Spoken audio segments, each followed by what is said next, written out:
دڵخۆشترین دەوڵەتەکان لە جیهاندا لەلایەن نەتەوە یەکگرتووەکانەوە راپۆرتێک بڵاو کرایەوە دەربارەی پۆلێنکردنی دڵخۆشترین وڵاتەکانی جیهان. لەو راپۆرتەشدا دەوڵەتە ئەسکەندە نافیەکان بوونەتە خاوەنی بەرزترین پلە. ئەوڵاتیانی دەوڵەتە ئەسکەندە نافیەکان وەک نەرویج و دانیمارک و سوید و فینلەندە و ئایسلەندە بە دڵخۆشترین گەلدا دەنرێت. وێڕای ئەوەی کە ڕێژەیەکی زۆری باش دەدەن و لە کەشێکی سارد و سەخت و زستانێکی دوور و درێژ و تاریکدا دەژین. کەواتە ئەو نهێنیە چییە کە ئەو دەوڵەتانە پەیڕەوی دەکەن بۆ ئەوەی کە هاوڵاتیەکانیان دڵخۆش بن. لە راپۆرتەکەدا نهێنی ئەو دڵخۆشیە بۆ چەند هۆکارێکی گرنگ دابەش کراوە.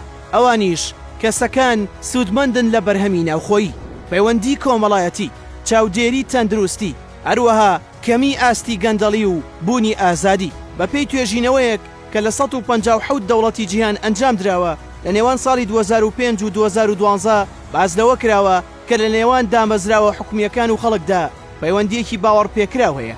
هەروەها یەکێکی تر لە بەناوبانگترینەوە هۆکارانەی کەوا دەکات کە لە پلەی دڵخۆشترینەکاندا بن ئەوەیە کە هەمیشە یەکسانی ڕەگەز و نەژاد بوونی هەیە. ئەوە ژوا دەکات کە هەرگیز ئەو بابەتانە نەبنەهۆی پشێوی. جگە لەوەش داهات بە شێوەیەکی یەکسان دابەش دەکرێت.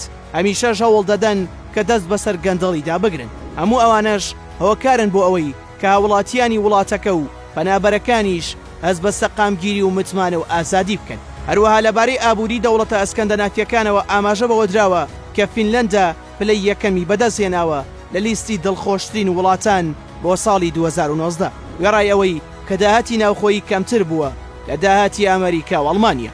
زۆربەی کات وڵاتە ئەسکەندە نافیەکان ڕوبەڕووی بێکاری و گەنجەڵی دەبنەوە، هەمیشە پشت بە سیستمی دڵنیایی دەبەستن.